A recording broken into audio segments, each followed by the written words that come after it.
Death is not the biggest fear we have.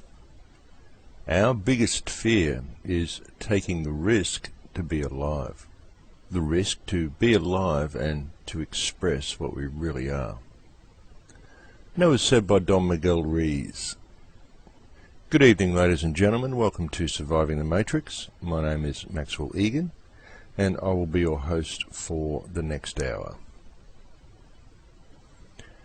Well, ladies and gentlemen, humanity is facing a massive threat. It doesn't come from terrorism, it doesn't come from war, it doesn't come from global warming, it doesn't come from rising ocean levels. What it comes from is from a criminal element that has taken control of our governments. Now, I've talked about this on almost every show. This is what most of the show has been dedicated to, is understanding that this criminal element does exist. There is no longer any doubt that this criminal element exists, folks. All you really have to do is look at the whole Copenhagen debacle. Look at ClimateGate. If you or I were conducting business with some small company, and our database was hacked and it showed that we had been falsifying our documents and falsifying our data and basically conducting ourselves in a criminal manner, you or I would be arrested, we'd be set for trial, the case would be splashed all over the front page of newspapers around the world, and we would be used as an example of what not to do. Yet when an organisation like the Climate Research Unit does this, nothing's heard about it. The media doesn't even address the issue. And this is the most major issue humanity has ever faced, the concept of man-made climate change. This is very important. And yet it's swept under the carpet. And our leaders have done nothing to address this situation. And this clearly shows complicity by the media. And it also clearly shows that our leaders do not serve the people. They serve the international banking cartel that was running the Copenhagen conference. It's now become abundantly clear, folks. There's no longer any way of denying this. You've just got to look at that whole thing. Look at the way it all went down. It really is time for the people to stand up and address this issue. It really is time for the police to start addressing this issue. One of the biggest problems that we face as a society, and one of the biggest reasons that we are in the predicament that we are now in, is due to the failure of the police to act and the failure of the police to do what they are employed to do. The police are not employed to enforce the law. The police are employed to protect the people. That is the job of the police. That used to be the job of the sheriff back in the old days. The sheriff was there to keep the town in order, to keep everything safe, and to address the wrong that was done by others. But modern police don't do that. Modern police simply follow whatever orders are given to them, and they support whatever piece of corrupt legislation is handed to them. And as an organisation that was created by the people in order to serve and protect the people, such an attitude from police officers is simply not acceptable. And neither are the actions of our governments in enacting this type of legislation to begin with. Like in Australia here, we are now again facing mandatory internet censorship, simply to stop the truth getting to the people. The internet is the greatest tool that people have. It has become the greatest mechanism of truth that we have available to us in the fight against the New World Order police state that is being introduced. This is why the Internet Censorship Bill is going forward. It has nothing to do with protecting children from pornography. And it's simply not acceptable that our governments are doing this, despite all of the protests by the people, despite protests by legal institutions, despite protests from all quarters.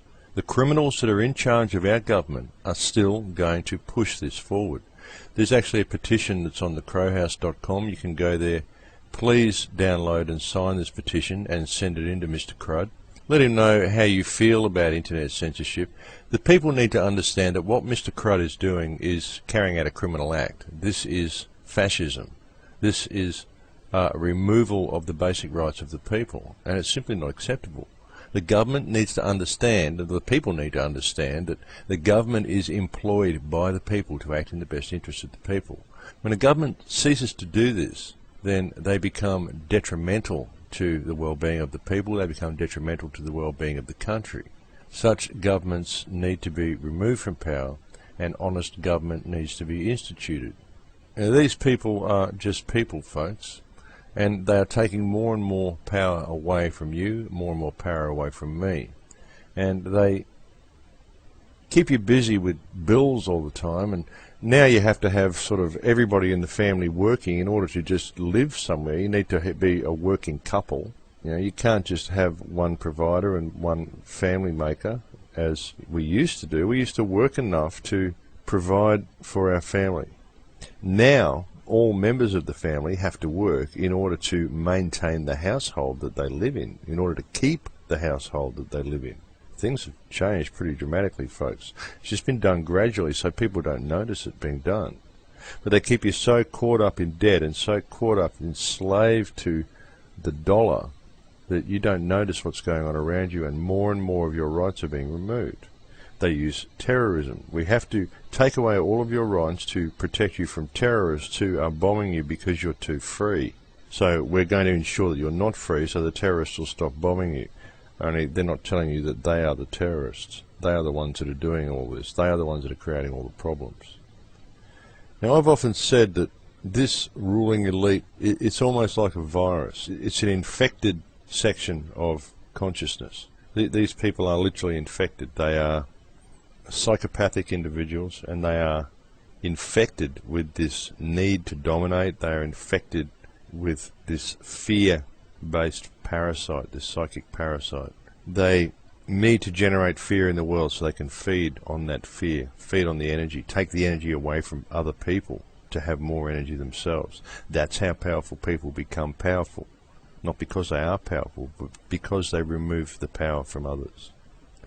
This is why a lot of the more violent police act in the way they do as well, because all of society, all of mankind has had so much power removed from them that being in the police and being able to be in a position to terrorize a member of the public, the way we've seen in Copenhagen, the way we've seen in many occasions of police brutality, this is that police officer reveling in and exercising the power that he's been granted by the ruling elite, the power over a normal member of society. And the more that member of society gets in fear and pain, the more energy the police officer can leech from him, can feed from that person.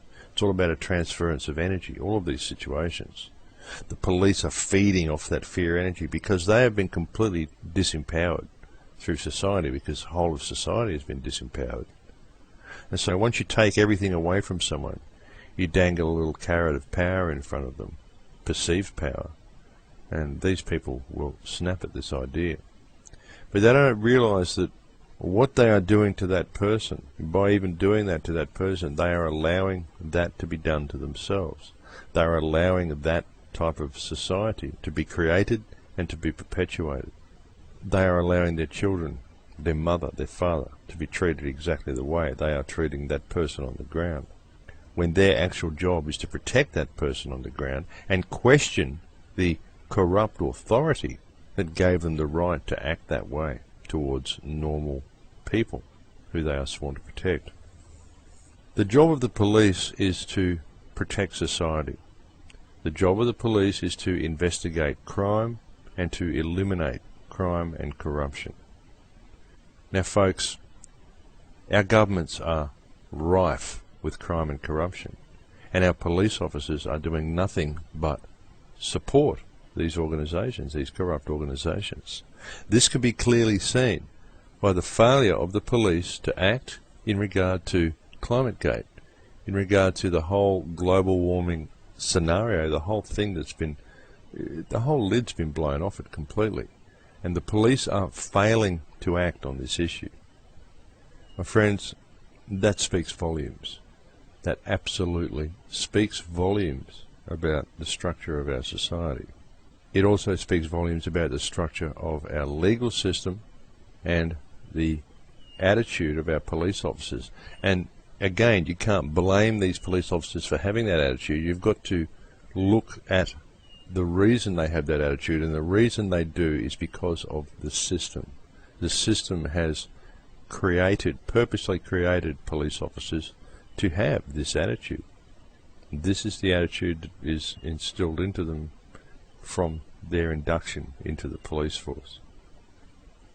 So that is a serious problem with this society, and that is a lot of the reasons the criminal element has gotten so far in our government. There's a lot of the reason why the problems that we face are so difficult to address, because of the failure of the police to actually do the job that they're employed to do and to act in the best interest of the people they're sworn to protect.